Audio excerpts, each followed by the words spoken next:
नमस्कार मित्रांनो, आजच्या व्हिडिओमध्ये आपण शिक्षक भरतीच्या संदर्भाने महत्त्वाच्या अशा अपडेट पाहणार आहोत। त्यातील ज्या अपडेट आहेत, जी-आर आहेत, त्यापूर्वी आपण कमेंटमधल्या एका प्रश्नाचं उत्तर देऊयात। ते असं आहे की समजा जी शिक्षक पदभरती आहे किंवा क्लर्क पदभरती आहे किंवा यालाच आपण शिक्षकेतर कर्मचारी पदभरती असं म्हणतो। आता शिक्षकेतर कर्मचारी पदभरतीचा जी-आर प्रसिद्ध करण्यात आलेला आहे। यामध्ये क्लर्क सोबतच इतरही सरळ सेवा पदभरतीमध्ये ज्या जागा असतात त्या जागा त्यामध्ये आहेत आणि हा जी-आर ऑलरेडी त्यांनी दोनदा प्रसिद्ध केला होता। यातून आता जे शिपाई पदभरती असेल किंवा वेगवेगळ्या जागा आहेत तर त्यांनी आता ही भरती नेमकी कधी सुरू होणार हे जरी सांगितलेलं नाही आहे त्यामध्ये, परंतु ही पदभरती पोर्टलच्या माध्यमातून केली जाईल किंवा लवकरच ह्या पदभरतीला सुरुवात होईल असं सांगण्यात आलं होतं जी-आरमध्ये। या संदर्भातला जी-आर दोन जी-आर प्रसिद्ध झाले होते याआधी। शिक्षकेतर कर्मचाऱ्यांची भरती आता पोर्टलच्या माध्यमातून असा तो जी-आरचा नाव होता। इवन ती न्यूज देखील न्यूज चॅनलला आली होती। त्यामुळे स्पेशली फक्त असं शिपाईच पदभरती असं नाही, परंतु त्या समकक्ष असणारे ज्या पदभरती आहेत त्या पोर्टलच्या माध्यमातून होतील। फक्त आता त्याचे फॉर्म कधी सुटतील त्यासाठी जर आता ती बाहेरनं ही पदे भरण्यात येतील, जोपर्यंत पोर्टलच्या माध्यमातून भरली जाणार नाही तोपर्यंत ऑब्वियसली ही सगळी जी पदं असतात ती बाहेरनं भरण्यात येतात आणि तेव्हा तुम्हाला पर्टिक्युलर त्या एका स्कूलच्या किंवा कॉलेजच्या वेबसाईटवरनं त्यांच्या वेबसाईटवरती जे रिक्रुटमेंट असतं त्यावरती तुम्हाला अपडेट घ्यावी लागेल। तेव्हा ते समजेल की ह्या पर्टिक्युलर शाळेची पदभरती कधी होते किंवा त्याची लास्ट डेट वगैरे कधी आहे, फॉर्म कधी फिल करायचा आहे हे तेव्हा तुम्हाला समजेल त्यांच्या ऑफिशियल वेबसाईटवर, पर्टिक्युलर तुम्ही ज्या एरियातनं बिलॉंग करता तर त्या एरियामध्ये। आणि दुसरी म्हणजे जे पोर्टलच्या माध्यमातून शिक्षकेतर कर्मचाऱ्यांची भरती होणार आहे त्याला अजून वेळ आहे, कारण ते जेव्हा पोर्टलच्या माध्यमातून होणार तेव्हा ते न्यूजला येणार, त्याचं नोटिफिकेशन येणार आणि पवित्र पोर्टल म्हटलं की ते MSCच्या ऑफिशियल वेबसाईटवरती देखील ते प्रसिद्ध केलं जाईल। आता त्यानंतर आपण आपल्या मेन जी-आरकडे येऊया। हे झालं कमेंट सेक्शनमध्ये असणाऱ्या प्रश्नांची उत्तरं। सगळ्या याची हे आहे बघा। आता कार्यानुभव पण त्यामध्ये होतं, एक कला क्रीडा होतं, कला क्रीडा कार्यानुभव आणि अजून काहीतरी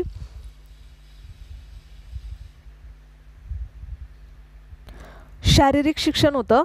म्हणजे अशा प्रकारची जी पदं आहेत यामध्ये सुद्धा ती पदे भरण्यात येणार आहे हे सुद्धा सांगण्यात आलेलं त्याचं पण जी-आर आहे। म्हणजे दोन्ही जी-आर ऑलरेडी चॅनलवरती अपलोड केलेले आहेत।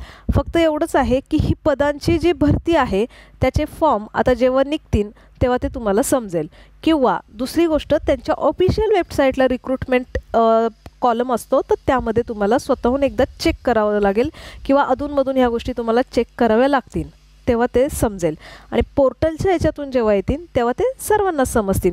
परंतु ह्या जागा भरल्या जाणार आहेत। कला क्रीडा शिक्षण, कम्प्युटरची जागा, त्यानंतर ही जी बाकीची पदे आहेत शिक्षण लायब्ररीचे आहेत, तर ही सगळी पदे भरण्यात येणार आहेत। आपण एका पुढे जाऊया, जी-आरकडे येऊया। तो जी-आर आहे तर SIT चौकशी नेमण्यात आलेली आहे। कशाच्या संदर्भात तर आज जर तुम्ही न्यूज चॅनलला बघितलं तर प्रत्येक न्यूज चॅनलला ही बातमी खूप मोठ्या प्रमाणात दाखवण्यात येत आहे। ऑलरेडी शिक्षक भरतीचा घोटाळा हा जुना आहे, पाठीमागे देखील तो उघडकीस आला होता। पोर्टलच्या माध्यमातून जेव्हा पवित्र पोर्टलला लिस्ट प्रसिद्ध केली, बोगस शिक्षकांची यादीसुद्धा प्रसिद्ध करण्यात आली होती, परंतु घोटाळे काही थांबत नाहीत आणि ह्या संदर्भाने आता SIT चौकशी नेमण्यात आलेली आहे। SIT म्हणजेच स्पेशल इन्व्हेस्टिगेशन टीम असते, तर त्यांच्या माध्यमातून आता राज्यातील अपात्र शिक्षकांवरती कारवाई करण्यात येणार आहे। आता ते अपात्र कसे असतात, एक तर त्यांचं एज्युकेशनल प्रोफेशनल डॉक्युमेंट्स ह्या सगळ्यामध्ये ते पात्र नसतात। शिक्षक पात्रता परीक्षा काही लोक पात्र नसतात। दुसरी गोष्ट, बोगस शालार्थ ID ते बनवून त्या ठिकाणी जॉईन झालेले असतात, म्हणजेच हे सगळं नियमबाह्य आहे।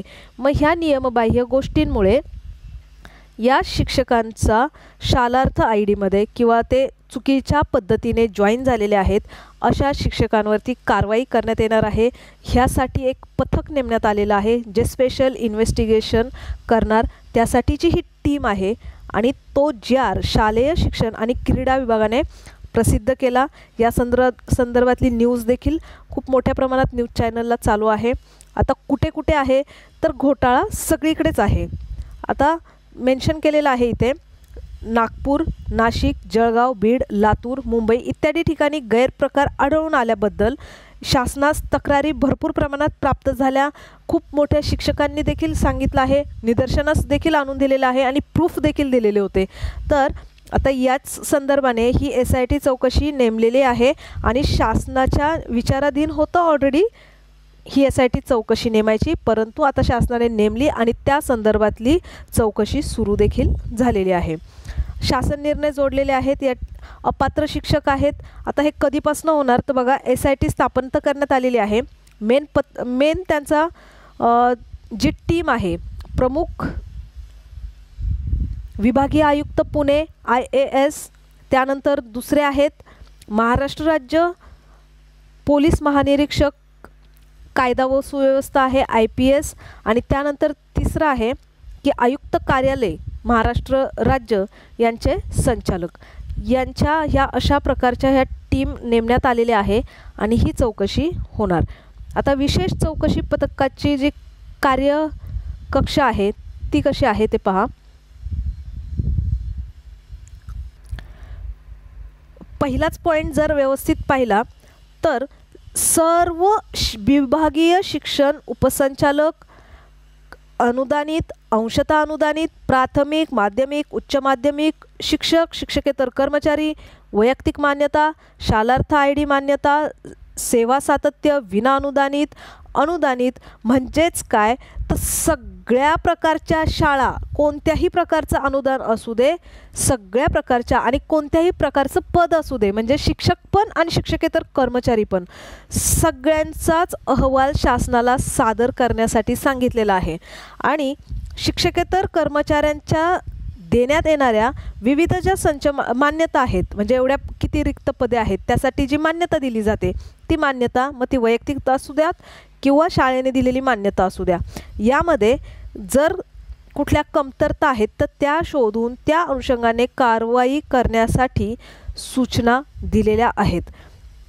विशेष चौकशी पथकाने उपरोक्त कार्यक्षमतेत 2012 पासनं आज तागायत 2012ला शिक्षक पात्रता परीक्षेचं या ठिकाणी आयोजन करण्यात आलं होतं आणि एक JR काढून सांगितलं की आता शिक्षकांना केंद्र स्तरावरनं पहिलं काढलं, नंतर महाराष्ट्र राज्य परीक्षा परिषदेने काढलं आणि 2012 पासून शिक्षक पात्रता परीक्षा लागू करण्यात आली.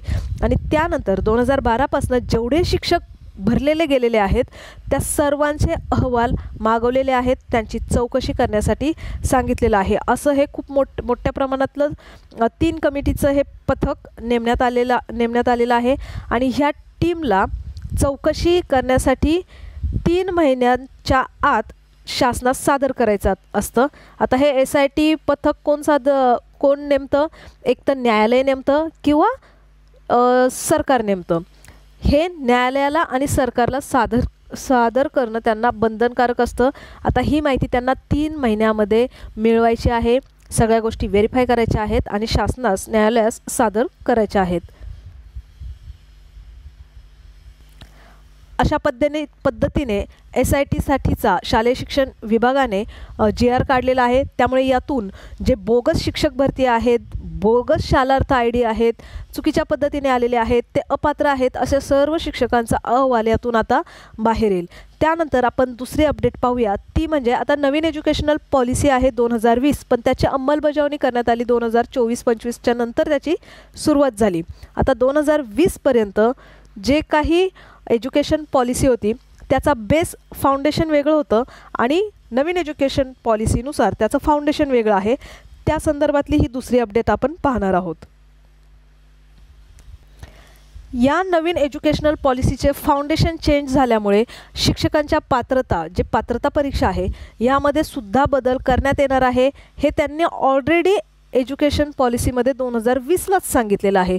परंतु त्यानंतर आता क्वालिफिकेशननुसार पात्रता परीक्षा या CTETच्या वर्षातनं 2दा होतात. महाराष्ट्र राज्याच्या कधी होतात कधी नाही. पण त्या संदर्भात आता CTETची एक्झाम कॅन्सल झाली, परंतु ती आता डिसेंबरमध्ये होईल. मग आता डिसेंबर महिन्यामध्ये नेमकं परीक्षेचं स्वरूप काय असणार आहे त्या संदर्भात त्यांनी ऑफिशियल वेबसाईटवरती इन्फॉर्मेशन दिलेली आहे. आता क्वालिफिकेशन नेमकं काय असणार तर ॲज इट इज जे काही तुम्ही प्रोफेशनल डिग्री म्हणजेच DED BEd किंवा त्या समकक्ष कुठलेही कोर्स करत असाल तर तुम्ही ॲपियर विद्यार्थी असाल तरी तुम्ही त्याला अप्लाय करू शकता. दुसरं आहे इलिजिबिलिटी काय आहे, NCTचे जे नियम आहेत त्यानुसार या गोष्टी फॉलो कराव्या लागतात. CBSE फक्त एक्झाम घेण्याचं आणि रिझल्ट डिक्लेअर करण्याचं काम करते. बाकीचे रूल्स अँड रेग्युलेशन असतात ते NCTE हे ठरवत असतात आणि त्यांचेच नॉर्म्स हे पाळावे लागतात. त्यामुळे इलिजिबिलिटी तीच आहे जे सगळे व्यावसायिक शिक्षणासाठी अप्लाय करतील म्हणजेच ॲपियर विद्यार्थी सगळे, कारण की या ठिकाणी CTET ही फक्तच पात्रता परीक्षा आहे, कुठली कॉम्पिटिटिव्ह एक्झाम नाही. त्यामुळे सगळे अप्लाय करणारे विद्यार्थी यासाठी ॲपियर असू शकतात. तिसऱ्या मुद्द्यात सांगितलेलं आहे की जॉब. आता ही शिक्षक पात्रता परीक्षा आहे त्यामुळे ती पास झाला तर तुम्ही जॉबसाठी म्हणजेच सरकारी शाळेमध्ये पात्र असता टीचर म्हणून जॉब करण्यासाठी. परंतु CTET हे एक्झाम तुम्हाला कुठलाही जॉब मिळवून देत नाही. ती क्वालिफाईंग असल्यामुळे तुम्ही जॉब करण्यासाठी पात्र आहात हे ती एक्झाम सांगते. त्यानंतर CTET आणि CTET प्रोव्हाइडेड मी जॉब, तर ती जॉब प्रोव्हाइड करत नाही. तुम्ही फक्त पात्र आहात जॉब मिळवण्यासाठी हे ते सांगतात. त्यानंतर अटेम्प्ट, किती अटेम्प्ट असतात तर त्यासाठी ना लिमिट आहे आणि ना मिनिमम मॅक्झिमम कसलंही लिमिट नाही आहे. त्यानंतर आहे की period of the certificate validity काय आहे, पहिली होती 7 वर्षांची. ह्या 7 वर्षांच्या नंतर पुन्हा केंद्र सरकारने यामध्ये बदल केला आणि ती आता लाईफ टाईम व्हॅलिड केलेली आहे. मग जर लाईफ टाईम व्हॅलिड केलेली आहे तर यामध्ये जे या आधी जे पास झालेले विद्यार्थी आहेत ज्यांच्या मार्कशीटवरती ते 7 इयर्स लिहिलेलं असतं त्यांनासुद्धा काहीही प्रॉब्लेम नाही, ते सुद्धा पास आहेत. क्वालिफाय नंतर होणारे सुद्धा पास आहेत. फक्त आधी सुरुवातीला 7 वर्ष होते आणि नंतर ती लाईफ टाईम केलेली आहे. दुसरी गोष्ट, जे रूल्स CTETचे आहेत तेच रूल्स TETचे आहेत, म्हणजे ज्या त्या आपापल्या राज्य सरकार महाराष्ट्र राज्य परीक्षा परिषद जे TET घेते त्यासाठी हे रूल ॲप्लिकेबल आहेत. म्हणजे सेम सिच्युएशन आहे या ठिकाणी सुद्धा. तुम्ही पासिंग मार्क्स असेल किंवा क्रायटेरिया असेल, फक्त रिझर्वेशनच्या काही गोष्टी सोडल्या तर. 7 नंबरच्या पॉईंटमध्ये देण्यात आलेलं आहे की पुन्हा तुम्ही ऑलरेडी अप्लाय करू शकता का, तर यामध्ये सांगितलेलं आहे की हो, तुम्ही जर पास झालेला असाल तर तुम्हाला स्कोर वाढवण्यासाठी तुम्ही पुन्हा त्याला अप्लाय करू शकता, त्यासाठी लिमिट नाही. पेपर कोणते आहेत इथे व्यवस्थित बघा की फर्स्ट पेपर आणि सेकंड पेपर दोन्हीही डिफरंट आहेत. पहिला पेपर 1ली ते 5वीसाठी असतो, दुसरा पेपर 6वी ते 8वीसाठी असतो आणि ह्या दोघांना पण तुम्हाला अप्लाय करायचं असेल 1ली ते 6वीच्या वर्गासाठी पात्र व्हायचं असेल तर तुम्हाला दोन्ही पेपर पास असावे लागतात. जर यामध्ये आता 4ही पेपरचा उल्लेख असता तर डिसेंबर महिन्यामध्ये 4 पेपर घेतले असते. जे फाउंडेशनमध्ये सांगण्यात आलेलं आहे ते फाउंडेशन तुम्हाला थोड्या वेळाने दाखवते. आता 4 पेपरचा उल्लेख या ठिकाणी सध्या तरी केला नाही, म्हणजे याचा अर्थ जेव्हा डिसेंबरमध्ये किंवा जानेवारीमध्ये एक्झाम होणार असेल त्या एक्झामसाठी सध्या तरी हे 2च पेपर असतील, पेपर 1 आणि पेपर 2. आता ह्या 2 पेपरनुसारच ही एक्झाम होईल. सध्या ह्या नोटिफिकेशनमधनं तरी असंच दिसते, कारण जर डिसेंबर किंवा जानेवारीमध्ये त्यांना 4 पेपर घ्यायचे असले असते तर हे नोटिफिकेशनमध्ये त्यांनी ऑलरेडी दिलं असतं. इथे फक्त पेपर 1 आणि 2चा उल्लेख आहे. मग आता जानेवारीच्या नंतर पुढे भरपूर बदल होऊ शकतात. मग सिलेबस बदलू शकतो, त्यांचा ग्रुप बदलू शकतो, कदाचित बरेच बदल होऊ शकतात, कारण 1 नाही तर 2 पेपर वाढले जातात. आता 1 आणि 2 पेपर होता, परंतु आता 1, 2, 3, 4 असे 4 पेपर वाढणार, कारण फाउंडेशनच त्या पद्धतीचं त्यांनी बनवलेलं आहे. त्यानंतर कुठल्याही नावामध्ये वगैरे चेंज असेल तर तुम्हाला करेक्शन विंडो ऑलरेडी दिली जाते, जे की पहिले फॉर्म फिलअप करून घेतले जातात, मुदत दिली जाते. सिटी वगैरे निवडल्याच्या नंतर कधी त्यामध्ये मुदतवाढ देखील मिळते आणि ज्यांच्या सिग्नेचरमध्ये फोटोमध्ये काही प्रॉब्लेम असेल, ब्लर असेल तर त्यांना मेसेज केला जातो, त्याच्यासाठी मुदत दिली जाते. तुमच्या नावामध्ये प्रॉब्लेम असेल, कॅटेगरीमध्ये, ॲड्रेसमध्ये कशाहीमध्ये चेंजेस असतील, प्रॉब्लेम झाला असेल तर करेक्शन विंडो दिली जाते. त्या करेक्शन विंडोच्या त्या पर्टिक्युलर दिवसांमध्ये तुम्हाला ते करेक्शन्स करायचे असतात. आणि नाही केले तर मात्र डिजिलॉकरवरती हे मार्कशीट येण्याचं एकच ऑप्शन आहे त्या ठिकाणी, डिजिलॉकर. आणि डिजिलॉकरवरती मार्कशीट येण्यासाठी डिजिलॉकर मुळातच तुमच्या आधार कार्डने ओपन केलं जातं.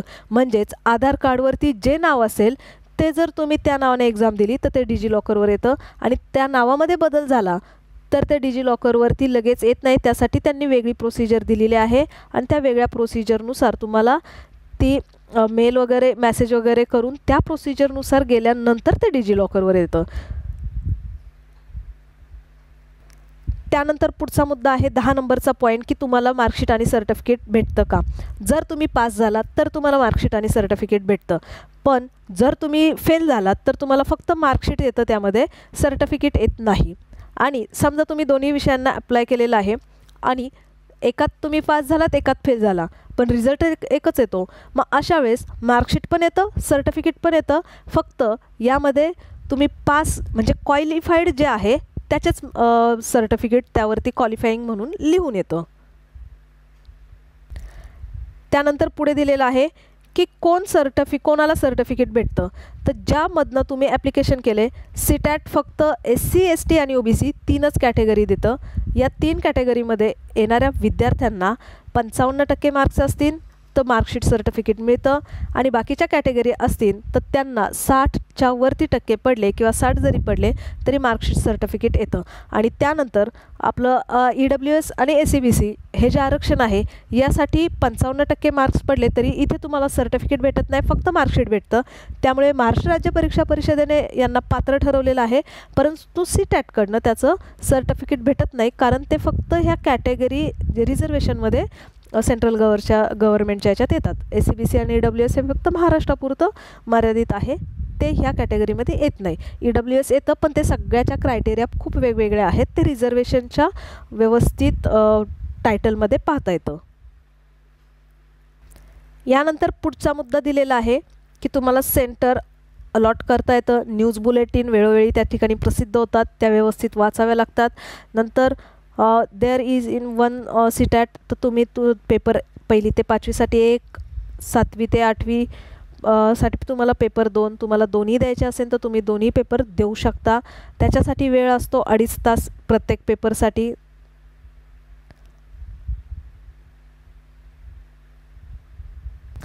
त्यानंतर पुढे दिलेलं आहे की डिफरंट स्टुडंट असेल तर त्यांच्यासाठी काही वेगळे रूल्स असतात.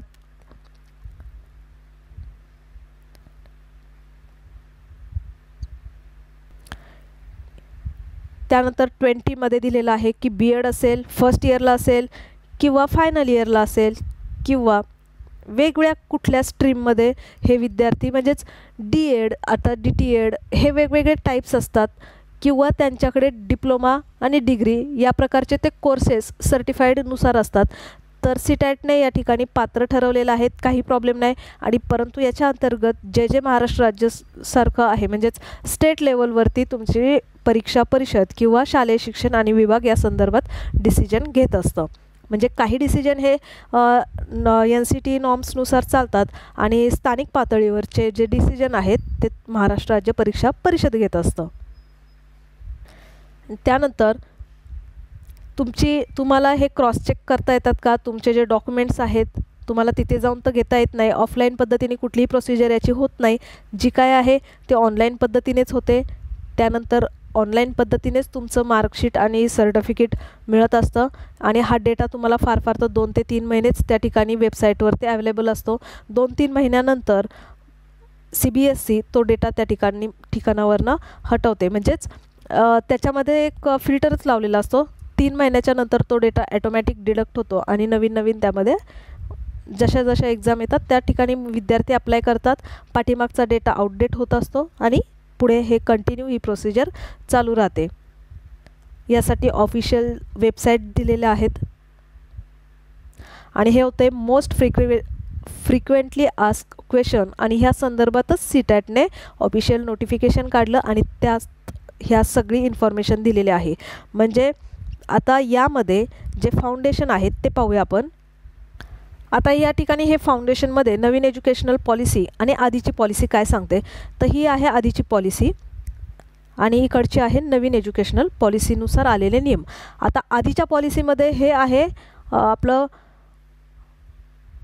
पहिलीच्या आधीचं, म्हणजेच बालवाटिका, ज्याला आपण या बालवाटिकेलाच आपण बालवाडी असं देखील संबोधतो. आता बालवाडीमध्ये जे विद्यार्थी 5 वर्षांपर्यंतचे असतात ते बालवाडीमध्ये शिकतात. त्यानंतर जो फाउंडेशन होतं, जो ग्रुप होता तो 1 पहिलीपासनं 10वीपर्यंत, म्हणजे हे सलग 10 वर्ष असा ग्रुप होता. त्यानंतर 11वी आणि 12वी असा ग्रुप होता, म्हणजेच डायरेक्ट 10+2 असा ग्रुप होता. परंतु आता हा ग्रुप असा न ठेवता त्यांनी नवीन एज्युकेशन पॉलिसीनुसार या ठिकाणी बदल केला आणि 5+3 +3 आणि +4 असा हा ग्रुप केलेला आहे. आता पहिल्या 5मध्ये काय येणार, जे बालवाटिका होतं या ठिकाणी बालवाडी याचाच समावेश इथे केलेला आहे. परंतु त्याबरोबर नुसतंच बालवाडी न करता त्या बालवाडीचे पण 3 टाईप्स पाडलेले आहेत, ज्याला आपण नर्सरी, ज्युनियर आणि सिनियर KG बोलतो, म्हणजेच प्री स्कूल बोलतो. तर इथे आता नर्सरी, ज्युनियर, सिनियर ह्या 3 वर्ग आणि प्लस फर्स्ट आणि second, nursery, junior, senior, first आणि सेकंड अशा 5 वर्षांचं हे फाउंडेशन बेस त्यांनी केलेलं आहे.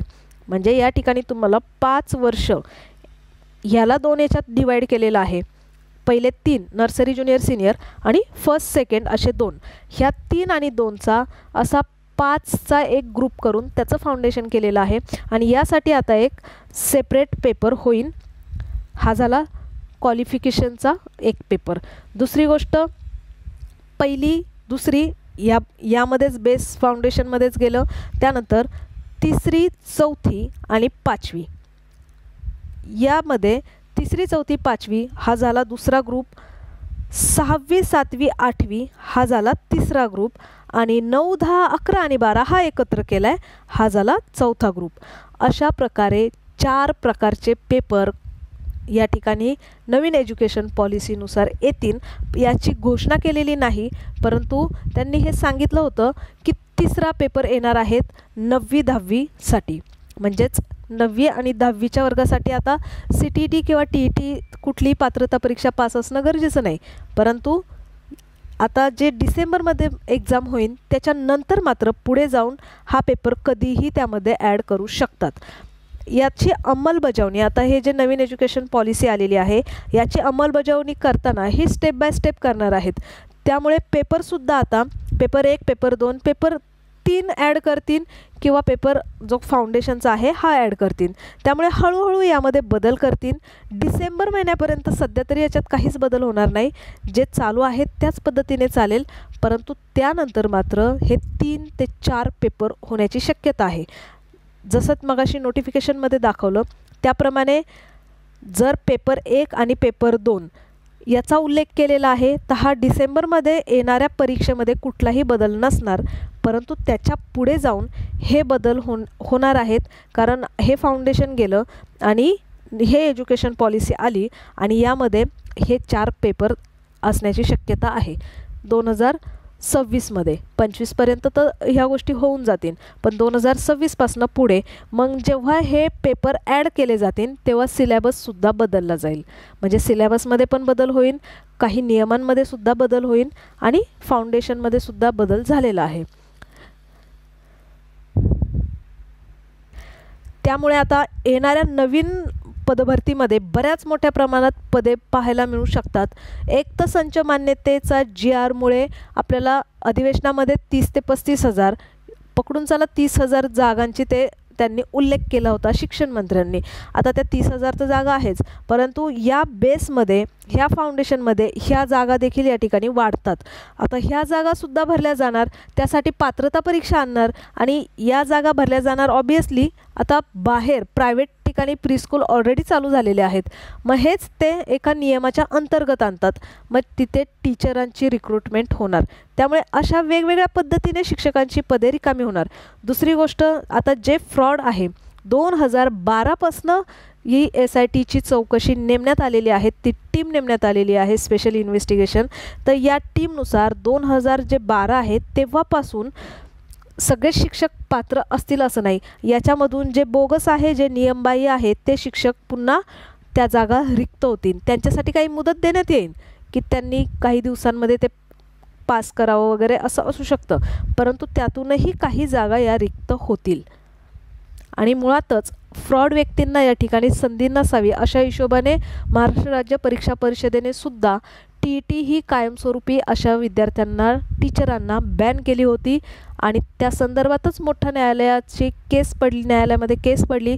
अशा विद्यार्थ्यांनी शेवटी CTETच्या माध्यमातून पास होऊन आणि नंतर ते टेटमध्ये अप्लाय केलं होतं. अशा प्रकारे आजच्या व्हिडिओमध्ये आपण SIT चौकशीसाठी महाराष्ट्र राज्य परीक्षा परिषदेसोबत जो शालेय शिक्षण आणि क्रीडा विभागाने एक GR काढला, त्या GRची सविस्तर माहिती, नंतर नॅशनल एज्युकेशन पॉलिसी, त्याचं फाउंडेशन आणि CTETने ऑफिशियल वेबसाईटवरती प्रसिद्ध केलेली इन्फॉर्मेशन, मोस्ट फ्रिक्वेंटली जे क्वेश्चन असतात त्याची उत्तरं त्यांनी देण्याचा प्रयत्न केलेला आहे. आणि त्याचप्रमाणे कमेंट सेक्शनमध्ये जे शिक्षकेतर कर्मचारी पदभरती आहे त्या संदर्भात विचारण्यात आलेल्या प्रश्नांची उत्तरे देण्याचा या ठिकाणी प्रयत्न केलेला आहे. अशाच महत्त्वपूर्ण माहितीसोबत आजचा व्हिडिओ या ठिकाणी थांबवूयात.